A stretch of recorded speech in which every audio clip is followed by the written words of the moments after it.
3 नमस्कार, म दिवी मगर सोहेब रोल्पादेखि। तपाईँले हेरिरहनु भएको छ सरिता खालिङ युट्युब च्यानल। मैले तपाईँको माझमा एउटा गजल भन्न गइरहेको छु। गजल यस्तो गाएको छ। हर सुनौलो प्रभात तिमी बिना रुन्छ, हर सुनौलो प्रभात तिमी बिना रुन्छ, र यो सुनसान रात तिमी बिना रुन्छ।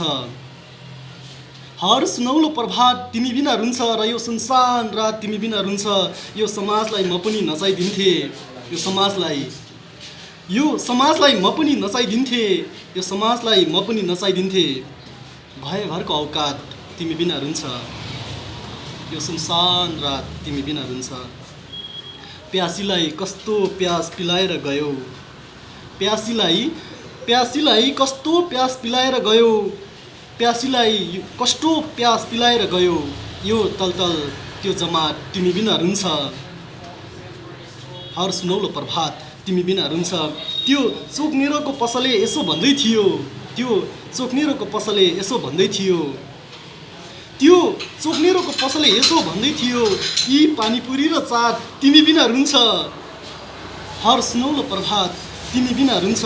गजलको अन्तिम शेरमा छु।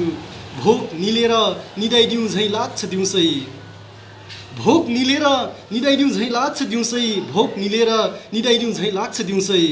जब पस्किएको भात तिमी बिना रुन्छ, हर सुनौलो प्रभात तिमी बिना रुन्छ, र यो सुनसान रात तिमी बिना रुन्छ। धन्यवाद।